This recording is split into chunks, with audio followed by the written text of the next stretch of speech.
एक सेकंड मैं आपको एक बात कहना चाहता हूँ। अगर ताला खुलवाया आपने था तो ये भी बता दीजिए लगवाया किसने था। ताला लगवाने वाले भी आप ही लोग थे। मतलब मीठा मीठा गप गप कड़वा कड़वा थू थू ना भैया ना।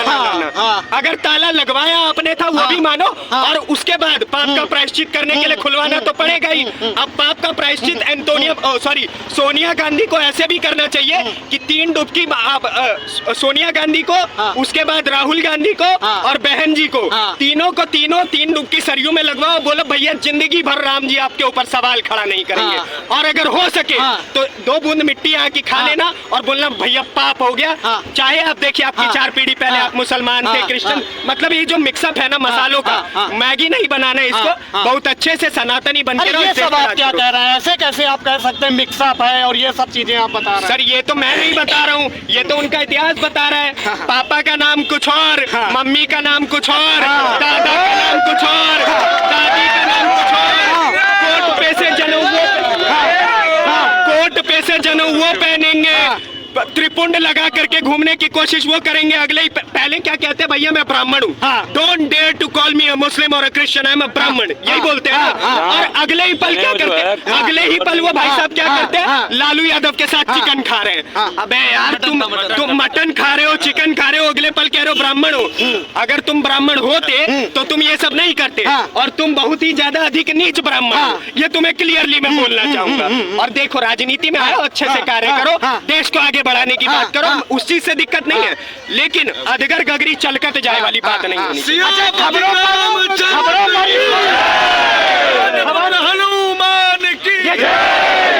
यहाँ का माहौल आप देखेंगे तो इसी तरीके का दिखेगा। इस वक्त कहा जा रहा है, जो खबरें आ रही हैं कि 15 तारीख को हो सकता है यूपी का कांग्रेस का डेलीगेशन यहाँ पे राम जन्म के दर्शन करने के लिए आ रहा है, तो सब आ रहे हैं, उसमें क्या दिक्कत है? स्वागत है भाई, आना चाहिए। मैंने शुरुआत में ही कहा राम मेरे नहीं है सिर्फ, राम इस देश के 151 करोड़ की जनसंख्या के, चाहे वो हिंदू हो मुसलमान हो, सबको मानना पड़ेगा। और देखिए वो लोग आ रहे हैं, बड़ी बात ये नहीं है, बड़ी बात ये है कि आई गए रघुनंदन सजवा दो द्वार द्वार, अरे स्वर्ण कलश रखवा दो, करवा दो मंगलचार। भाई अपने अपने गांधी आए, कांग्रेस आए, भाजपा आए, यहाँ पे आना सबको पड़ेगा। मोदी भक्त है क्या जो दीपावली मोदी जी के कहने से मनाएंगे? भाई साहब मोदी जी के कहने से इस देश में हम लोग दीपावली नहीं मनाने वाले हैं। हम उस व्यक्ति के लिए मनाने वाले हैं जो जब त्रेता में आए थे तब भी दीपावली मनी थी, और अब कलयुग में आए हैं तो तब भी दीपावली मनाएंगे। किसी के कहने से दीपावली नहीं मनेगी। और अब इस पे कई लोग ज्ञान देंगे कि भैया जो सरसों का तेल है गरीबों में बांट देना, तुम्हारे बाप का लेके जा रहे हैं क्या? मेरा पैसा मैं कमा रहा हूँ, मैं उतना कमा रहा हूँ कि मैं उस तेल को अपने भगवान के स्वागत में लगा सकता हूँ। अगर तुम्हें इतनी दिक्कत है तो फिर अपना जब कुछ मना रहे होते हो, जानवरों को काट रहे होते हो, तो उस समय से पता नहीं कहाँ चले जाते हैं, वर्ल्ड हेल्थ ऑर्गेनाइजेशन कहाँ चले जाते हैं, ये सारे ऑर्गेनाइजेशन कहाँ चले जाते हैं, ये भी तो सवाल होना चाहिए। अच्छा एक सवाल लेंगे, अखिलेश यादव आएंगे कि नहीं? अभी निमंत्रण तो शायद नहीं पहुंचा उनके यहाँ। देखिए दुख की बात मैं इस चीज को कहना चाहूंगा कि बड़ा विस्मयादिबोधक चिन्ह उनके अंदर भी है, क्योंकि अगर आ गए तो फिर MY समीकरण यानी कि मुस्लिम यादव समीकरण बिगड़ेगा, ठीक है। और अगर नहीं आए तो फिर यहाँ हिंदू तो जूता मारने के लिए खड़ा है। किसको? अब जिनका आपने नाम लिया। देखिए इस चीज को हम कदापि नहीं भूल सकते।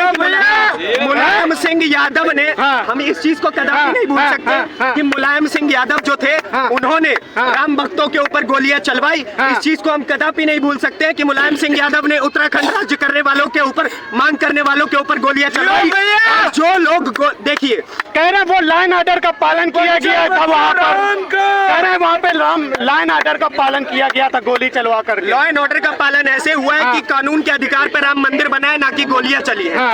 असली लॉ एंड ऑर्डर ये है, वो लॉ एंड ऑर्डर नहीं है जो गोलियों के ऊपर आप लिख दे कि आज इसको मारना है, कल इसको मारना है। उस समय पे गोलियां बिना सोचे समझे लोग चलाते थे, और आज के समय पे बाबा के जो यहाँ पुलिस वाले खड़े हैं ना, वो सोच समझ के चलाते हैं कि गाड़ी कब पलटानी है और कब नहीं पलटानी है।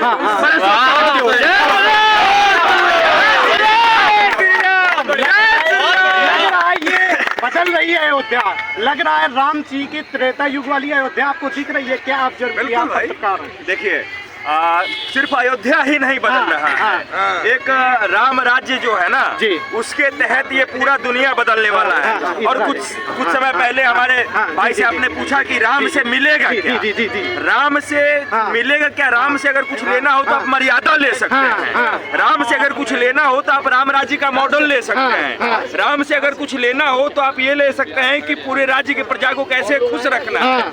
और राम के पास हमारे भाई ने जैसे कहा कि सब कुछ था, फिर भी उन्होंने पिता के आज्ञा का पालन किया और 14 वर्ष वनवास काटा। लेकिन आप रावण के पास देखिए, राम से कम नहीं था, फिर भी उन्होंने सब कुछ खो दिया। क्यों खो दिया?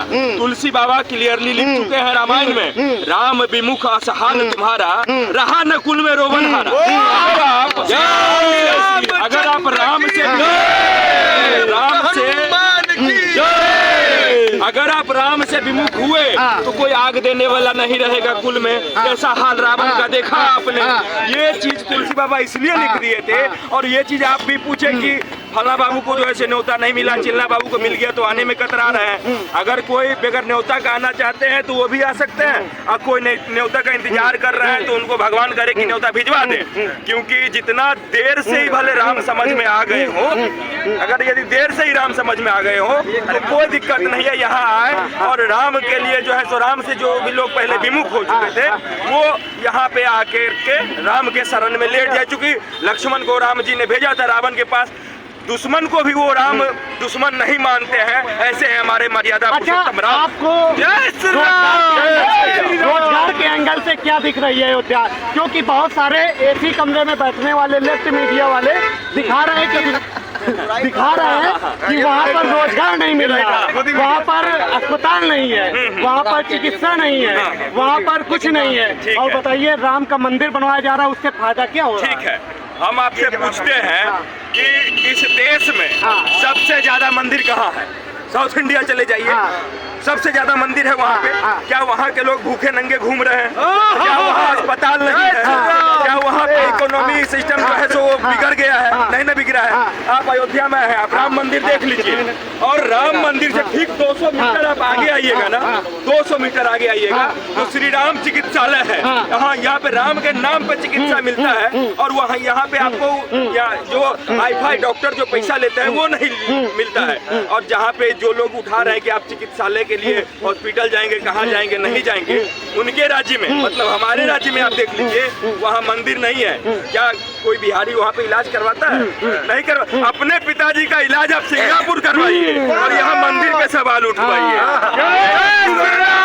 ये चीज बस सिर्फ और सिर्फ जो है, जो योगी जी बहुत समय पहले कह चुके थे कि 80-20 वाला जो लड़ाई है, यही ये लोग चलाने की कोशिश कर रहे हैं। और 20 में 20 और जुड़ गए हैं, वो भी वोट लेना। 20 में 28 जुड़ गए हैं, 28 मिलकर जो है ये भी काम कर रहे हैं। और चूंकि आपने पूछा कि इकोनॉमिक सिस्टम जो है यहाँ कैसे चलेगा, रोजगार का, हम आए हैं। रोजगार की आवश्यकता है, यहाँ हम आए हैं, रोजगार की आवश्यकता हम आपको बता रहे हैं। एक बात बताओ, एक मिनट बात बताओ, ये रोजगार रोजगार रोजगार सरकार ने बनवाया क्या मंदिर? सरकार ने बनवाया क्या मंदिर? तेजस्वी यादव ने दिया क्या पैसा? अरविंद केजरीवाल ने दिया क्या पैसा? जो रोजगार मांग रहे हो, सरकारी पैसे से बन रहा है क्या मंदिर? मेरे और आपके पैसे से बन रहा है। रोजगार कैसे आता है? हमने वक्त की तरह दिल्ली सरकार से 107 करोड़ रुपया नहीं लिया है 5 वर्ष के अंदर। हमारे पास वक्त की तरह 20,000 करोड़ की संपत्ति नहीं है। हमारे पास वक्त की तरह आधा पंजाब नहीं है। अरे तो आपके पास पैसा कहाँ से है जो आप राम मंदिर के लिए पैसा दे रहे हैं? सरकार का पैसा होगा, आपकी जेब में तो पैसा नहीं होगा। क्या कर रहे हो? आपकी जेब में कहाँ से पैसा होगा? आपकी जेब में कहाँ से? हिंदुओं के पास पैसा नहीं है, इनकी आने वाली 28 पीढ़ियां खरीद सकते हैं अकेले। सुन लीजिए, ब्राह्मण, भूमिहार, राजपूत, यादव, आइए मेरे बिहार में, अगर हम चारों मिल करके सारे मुसलमानों की 28 पीढ़ियां ना खरीद ले तो नाम राम बोलिए, जाइए यहाँ से।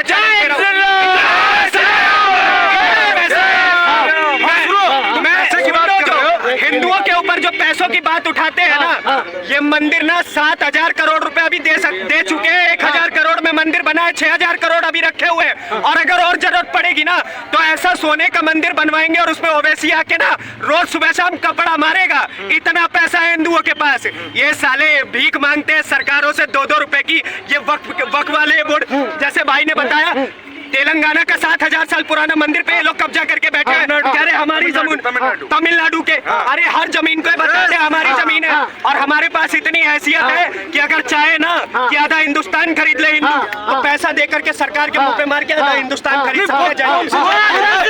कौन सी जॉब दे रहे हैं?